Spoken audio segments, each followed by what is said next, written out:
I know how frustrating it is to see job listings asking for experience when you have none. So let's fix that today. And let me get this clear, you don't need a special data job to start getting the experience that companies want. In fact, I'm going to show you how to compete with people who already have experience just by following a few simple steps. So the promise that I have for you is that in this video, I will show you how to get into the data field even if you don't have a job yet. You will learn how to build projects, grow the skills you need, and show them off so that companies notice you. Whether you are starting from scratch or switching from a different job, by the end of this video, you will have a clear plan to follow and feel ready to compete with those who already have experience. And if you stay with me until the end, you will also see how long it can take before you land your first data job. And if you're new to the channel, welcome. I'm Lore, I'm a data analytics lead with over 6 years of experience working in the data and AI space. And if you like these topics, make sure to subscribe to the channel so that you don't miss future videos. Okay, so let's start. There is one free, underused tool that lets you understand the data world without any technical skills. And most people completely overlook it. And the tool that I'm talking about is the web. There are a lot of free resources online that you can use to get knowledge about data and AI. Now, the thing that I want to clarify is that AI, it's very easy to get a grasp on because all the news about OpenAI and all these big AI companies are all over the place. Whereas for the data world, it can get a bit more tricky. And so I will show you my best resources online to get the knowledge about data. But my point here is that even if you don't have any experience in data, by consuming this material online, you will get the understanding of what people in this field talk about, what is important to know, and basically you will start speaking the same language. And I've conducted a lot of interviews for data roles myself, and I can immediately see if the person in front of me knows what he or she is speaking about. And so let me show you now a few resources that you can use completely for free, and I also use pretty much on a weekly basis. Okay, so let me show you some of my favorite resources. So the first one is this podcast that is called Data Frame by DataCamp. So in here you have amazing conversations with senior directors or even CEOs of data companies. So you see this conversation with the CEO at Onyx Data. You have the AI and future of art with another CEO, and then you have conversation with the senior VP, CTO, and so on and so forth. So these are amazing conversations. Why? Because these are the people hiring for data roles. So if you understand the language they are talking about and if you understand what they care about, that will give you an advantage when you have to find a job. Again, you don't need experience here, you just need the knowledge of understanding what they care about and what's really interesting in the industry right now. Another very cool podcast that I would really recommend is this one called Stack Data Podcast. And again, in here you will see amazing conversation as well. So you can understand this episode 25 about the rise of the data product manager. A lot of people, they don't even know what is a data product manager, or maybe AI if it's coming for your job, or semantic layer.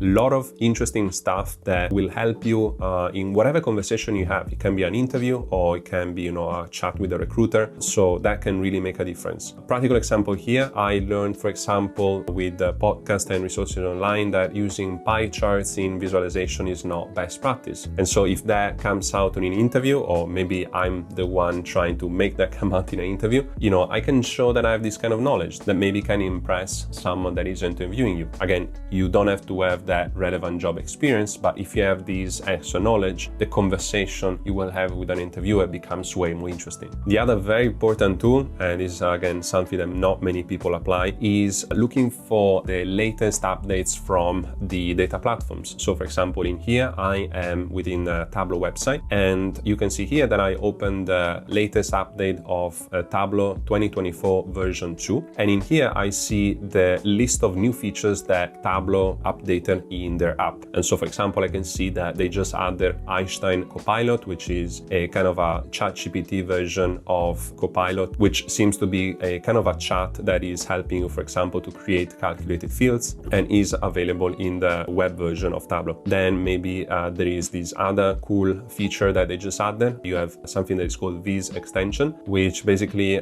can give you access to the Tableau community community created designs that people made available for you to use in your Tableau. And so, you can create very cool charts based on these extensions that are available online for free. And so again, this can be very useful in a conversation, right? Because if you know the latest about Tableau, and if you have to use Tableau in the workplace, then you become way more valuable because you know how to use it in a more advanced way, which is not only using the kind of the technical analytical skills, but it also means stay up to date with what's happening with these tools. So again, super useful resource here. So make sure to check this out, and also something similar can be related to Python or SQL or all other data tools that you can think of. Now, getting informed online is great, but if you really want to show employers that you know data, there is something even more powerful you can do, which is using data in your own life. You will be surprised at how many people already have data skills without realizing it. And it's something you're probably doing every day. And so my point here is that even if you feel like you don't have experience in data, well, you can create it on your own. And so a few examples might be, why don't you create a personal finance dashboard or personal finance reporting, where basically you use data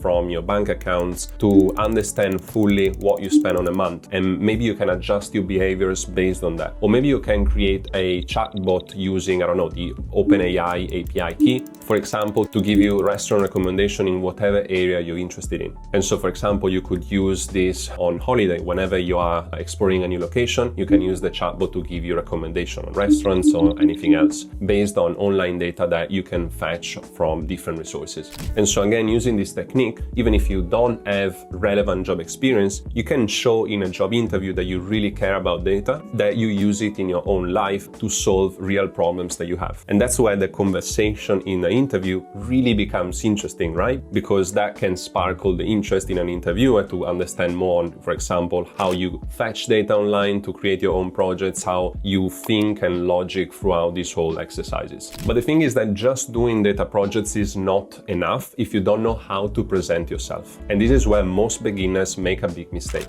Most people without experience present themselves as beginners looking for the first job. But I'm going to show you why that actually hurts your chances and how you can position yourself as someone already experienced in data. So we'll use a very practical example here. So I had a call with a mentee a few weeks ago, and she told me that she's working as a waitress in a restaurant. And so apparently she doesn't have any relevant experience, right? Because she just has that in the resume. And so here we have two options. She can either present herself as a waitress that, as I said, work in a restaurant, and that's pretty much it. Maybe now she's interested in data and she wants to transition in this area. So that's the first approach. Or the second approach might be that maybe the manager of the restaurant might need some reports at the end of the week to, for example, understand how much money they made in the business that specific week. That can be also used for accounting purposes. And so if she is proactive and volunteers herself to do this kind of task, you can immediately see that even an experience as a waitress can become something that is very relevant in a data scenario. And so the challenge that I have for you here is try to think of anything that you've done in your past and how that can be connected to data. This is definitely not an easy exercise, but the advantage that we have is that we deal with data pretty much on a daily basis, even if we don't realize it. So I'm sure that you can find something that you can connect it to the data space and use it as part of your experience and make it relevant for a data role. And again, if I think about myself as an interviewer, of course, with the first approach, if I see a person that works in a restaurant but doesn't have any experience in data, well,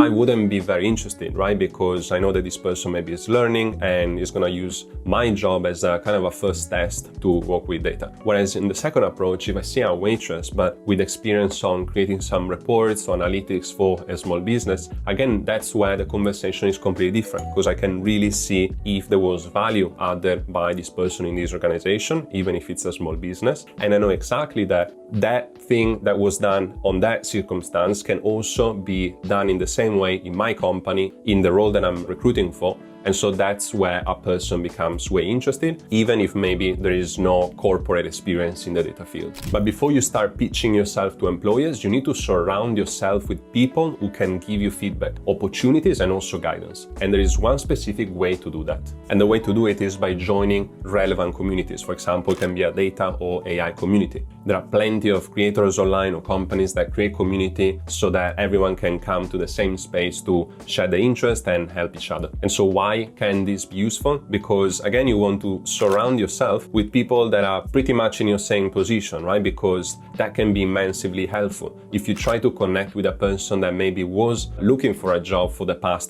6 months, this person maybe is in your location as well, will have amazing insights and probably, tips for you that you can use to apply for job. And maybe can even have contacts of, people that maybe were looking for jobs. Maybe that person was not interested in that role, so kind of filter that out, but maybe that role is still available and might be interesting for you as well. And I guess this applies to life in general as well, right? So if you surround yourself with the right people, then you're obviously going faster in your journey. I'm actually in the process of creating a data community myself with all of my audience. So if you're interested, make sure to check the link in the description, because I have a waitlist now. I want to keep it a bit of a smaller community at the start to create really that perfect environment and supportive environment that we all need, and then I will expand it to the rest of the audience. So again, if you're interested, make sure to check the link in the description. Now, once you're connected to the right people, there is still something else you need, because if your profile doesn't impress, all those aspects that we covered so far might go unnoticed. And so here, at minimum, what I'm talking about is that your resume and LinkedIn must look amazing. And this is actually even more important for you who don't have relevant work experience compared to a person that maybe has, 5+ years of experience, right? Because if that person have the relevant experience, maybe a big name in the CV, that's okay, right? Like that's the juicy part of the profile. Whereas in your case, if you lack some of that experience, well, that's where having a very well curated profile can really make a difference. And here I've seen plenty of profiles of people looking for jobs. And so my tips here is that at minimum, you should pretty much copy the same template that I have here for you. This is the resume that you can copy. You can find this file in the job description. Again, if you're interested, it's all free. And if you want to have an idea on how a very well curated LinkedIn profile looks like, you can also check my own. It's obviously not perfect, but that's already a very good starting point that you can use to also adjust your LinkedIn profile. Now, most people think that just having a LinkedIn or a resume is enough, but there is one more very important aspect that you need to take care of if you don't have job experience, but you still want to land a job in data. And this aspect is to work on projects that are relevant to the job you're applying for. Again, if I look at myself as an interviewer and maybe I'm applying for a data analyst role in the marketing department, even if I don't see a job experience in the resume, at least I want to see that the portfolio of this person has very relevant projects. And so what I'm looking for are projects that are related to marketing. And so this is how you can compete with actually people who already have job experience, because maybe, one candidate is already a data analyst with a few years of experience, but maybe they have experience in things like supply chain. So I know that obviously the data skills are there, but there is no domain knowledge because these people were working in a different area. Whereas if I see in your portfolio that there is a project that is related to marketing, and marketing is the domain knowledge I'm looking for, that's where those two candidates might become pretty similar in terms of, competition. And so this is where it becomes super important for you to work on projects that become very relevant to that specific job. So when you learn online on your own, make sure that before you start a project, you know exactly that that project can be applicable in a work scenario. You can absolutely show that you have the data skills maybe by working on a project that is based on Spotify music. But if you want to kill two birds with one stone, you will work on technical skills, but in a remit that is very close to a real business scenario.